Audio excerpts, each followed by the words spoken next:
I'm a math teacher. I'm becoming a math teacher. That is what I'm going to do as a profession. It's true, an educated man. So as a statistician, an official statistician, I will tell you a stat that I hated to see. I just found out, and he has not heard. The average time that people watched our show, 31%. People, on average, clicked on our 10-minute show and watched 3 minutes and said, these guys stink. So... It's brutal. So we're starting low. We're on the way up. First episode on the way up. First episode of fall. I like it. I mean, what's our goal for this fall then? We will hit 40% on our average video. Whoa, big time. Bold prediction week. Baller's gonna ball. Let's get right into it. Featuring Patrick and Stex Gray. Simon Free Chicken Brishkovich. Welcome to Hops and Props. Alright, first episode of fall. Oh, yeah. It's only right. Every episode of fall until Halloween? Yeah, Halloween. Until Halloween. Until Halloween, we'll do a pumpkin beer review. Yeah. Only pumpkin beer, 6 weeks. 6 weeks of pumpkin beer. What do you have for us today? Today we're starting off with Elysian. Elysian is the top of the pumpkin game. Elysian. And we're drinking Night the Owl. Elysian Night Owl Pumpkin Ale. sweet bottle.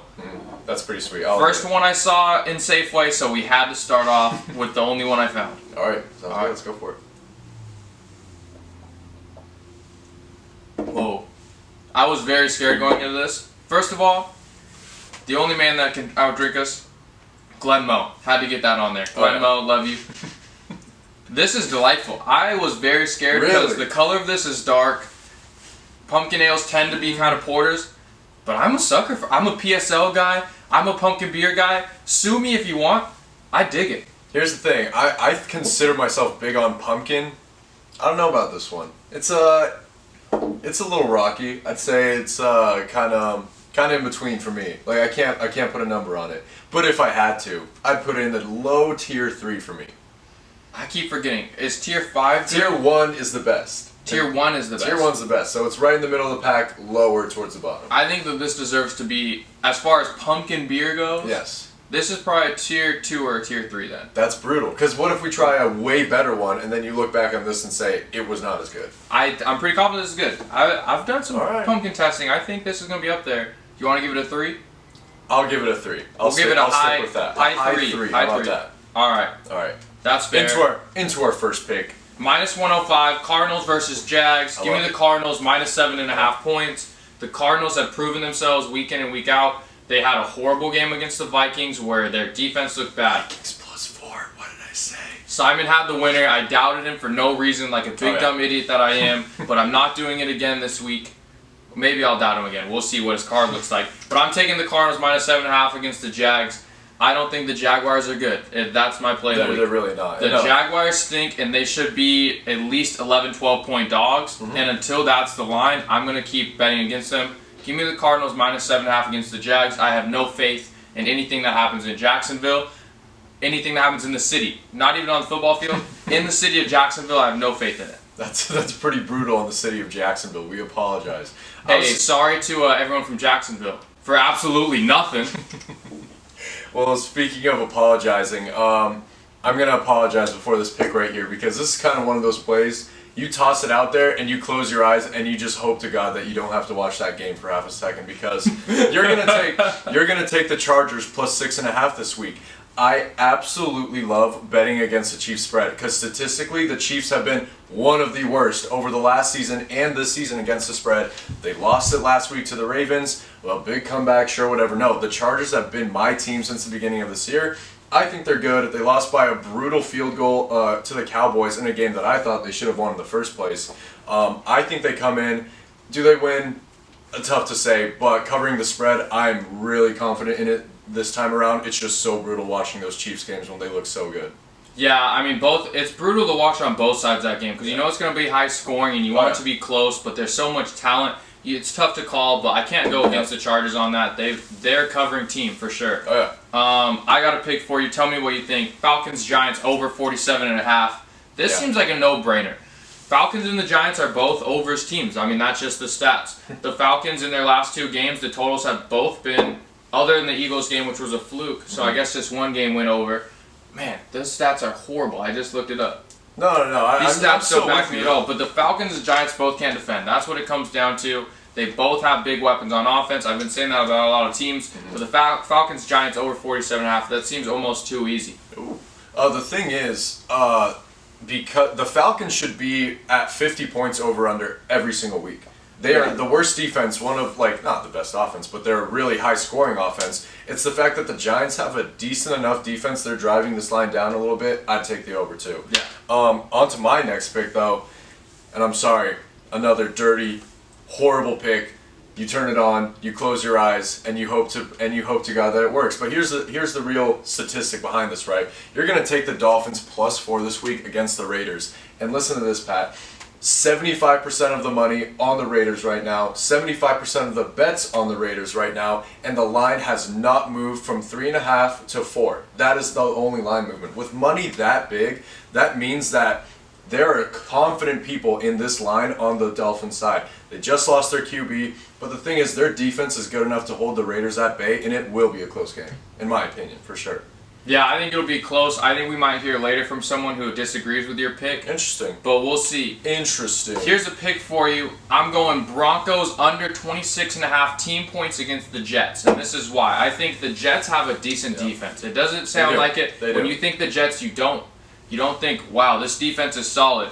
But Coach Saleh went there from San Francisco. He's a great defensive mind. He's shutting teams down. They're not scoring at all. That's why the Jets are still horrendous. But their defense is okay. And that's why I think that they'll hold the Broncos to 26.5. I don't think the Broncos will have to try. I don't think the Jets will score much at all. I think it's going to be a lot of interceptions thrown, a lot of fumbles, and the Broncos are just going to hold the ball for a long time and just kind of run it around, slow the clock. I love the Broncos under 26.5 team points. I think they're going to kill. I think they might win by 26, but I don't think they're going to score over 26.5 team points. That's a bold statement. That was a crazy 26-0 skunk incoming. Wow. I like it. Sorry. Here's my next pick that I really like. Mac Jones over 22.5 completions. And this is kind of a weird one, but I was looking at it. Mac Jones so far is looking really decent in a Bill Belichick system. All he does is those short checkdowns. He really hasn't gone the long ball yet. And they really like him in that role where he is checking down a lot. All these 8 to 10 yard passes. First game, around 30 completions. Last game, around 26. And he's just going up in his attempt rates. Over 22 seems really low right now, and I'm going to take that one this week. You said over or under 22? Over, did I say over 20? I think you did at the end. Over 22.5. Oops. Hammer it, and if you don't hammer it, you're a big dumb idiot. Here's the thing. This is one of the lines, I think it's going to move until 23, like by the end of the week. So I'd take it now.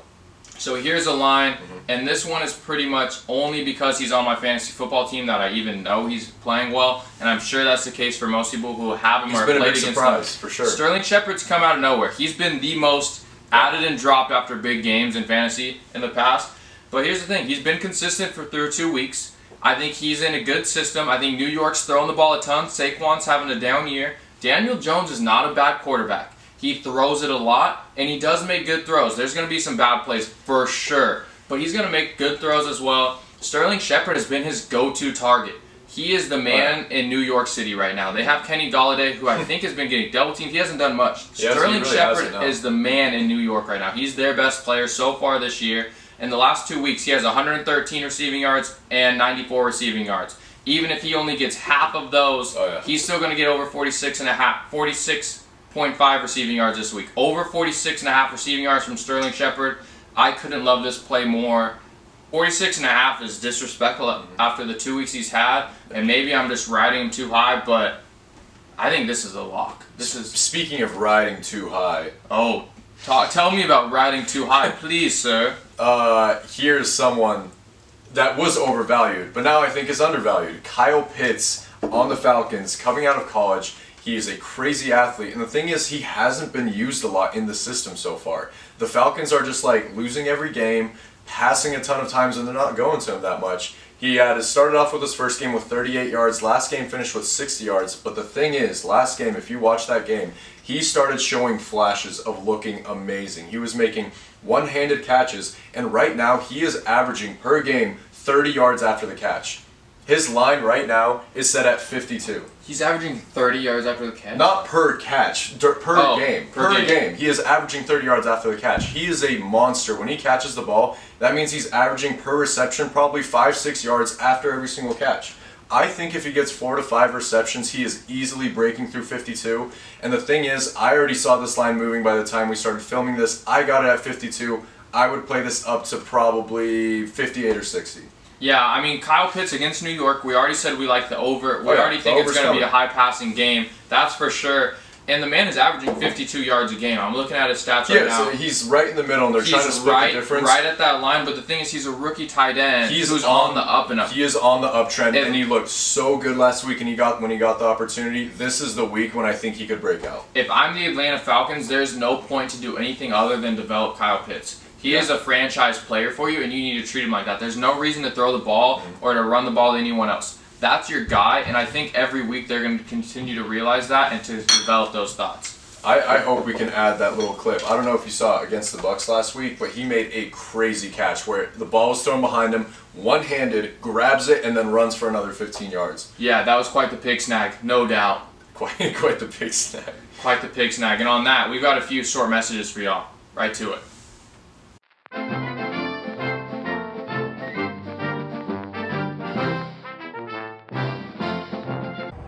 What's up, Hops and Props? Honored to be on the show this week on the new segment, Dirtiest Jobs, Dirtiest Picks. And I'm here to say, knock on wood if you're with me. I'm going to practice in shorts again. Knock on wood if you're with me. To take the Raiders at an alternate spread. An alternate, because, you know, the normal minus 3.5 just isn't going to do it for me. I'm taking them at alternate, minus 6.5. Minus 6.5 at plus 120 this week. That's a steal against the Miami Dolphins, who are playing horrendously right now. Not to mention, they scored 0 points against the Bills last week, and they're out Tua. You know what? It's free chicken, if you ask me. So I'm here to say, take the Raiders at that minus, and if you don't, I'm going to shut your gas off. Here's the secret. I don't sport gamble. It's a waste of money. It's a waste of money. You heard it. You heard Put your money in Bitcoin. In Bitcoin stocks.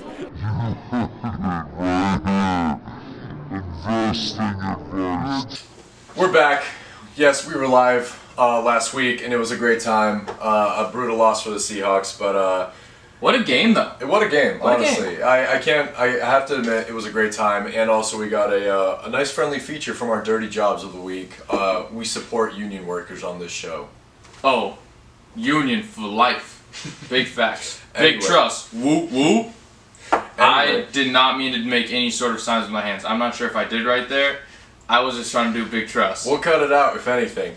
Anyway, Respectfully, big trust. Whoop, whoop. respectfully, you know what union workers love the most?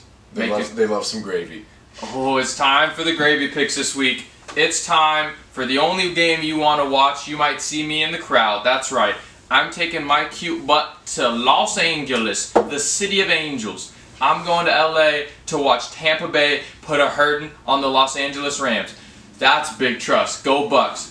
Tampa Bay Bucs minus 1.5. I got this line when they were dogs. They started off as dogs. They've been moving. +1, yeah. Vegas knows. They know that they're going to go to LA and put a hurting down. Tom Brady's having an MVP season, and it's not going to stop. Antonio Brown is playing like he's been around.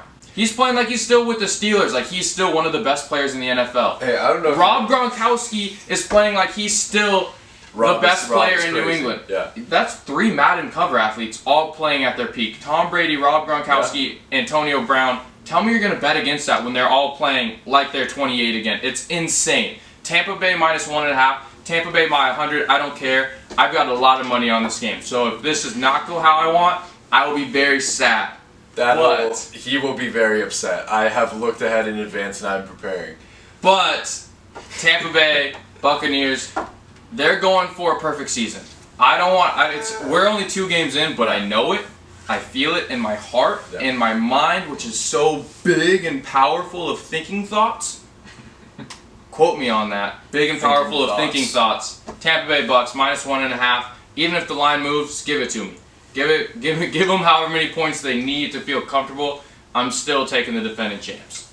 That's just going to be such a good game overall. Like I'm going to go on your side because I believe you on this, right? Mm-hmm. I know you've looked into it.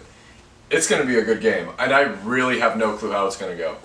What I think I know is how it's going to go. Tell me, you've got a good one. You've got a good one. All right, I need to make an announcement. This is my first 2-unit bet of the year so far. Wow. Yeah, sound the sirens because I found this and I really cannot help but absolutely love this. Tyson Williams, the running back for the Ravens, so far this year. First game, nearly 80 yards. Second game, at a 70 yards. For the third game, his line is set at 56 yards. There is no reason he is getting pulled out of the lineup. They're playing the Detroit Lions, the worst run defense in football right now. They gave up 4 touchdowns to Aaron Jones last week. I will not take back anything I said against the Packers. I still think they're frauds. You beat the Lions. Congrats. Like, anyone can run on the Lions, and so can Tyson Williams.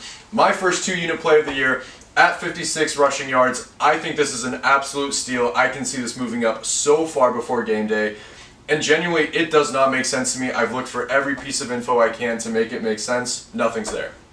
I would like to put on the record that I don't support the Packers slander to the extent that you're doing it, but I also don't feel strongly about stopping you from it because I don't understand what your beef is, what your gripe is. Do you? Tyson Williams, it's a though? long-standing history. Let me tell you right there. Seahawks fans, it runs deep. You know what? They're actually a +3 this weekend. So you know what? If they show out this weekend, I might start changing my mind. Tyson Williams over 56.5 rushing yards. Statistics show that he's been doing it. He's going to keep doing it. Yeah. Let's all hop on the gravy train on that one. I like it. All right, right on. Like, comment, subscribe, tell your friends. Watch more than 30% of the video. Yeah, what the cuz? If you made it this far, then we know. That's the thing. Are you even watching right now? We should start putting this at the beginning, telling people to like it and comment it and keep watching. You know, that is a great observation, Pat. Too late. But sadly, they won't see it. Hey, shout out to anyone that's still watching. You're a real one. We love you. All right, we'll see you next week.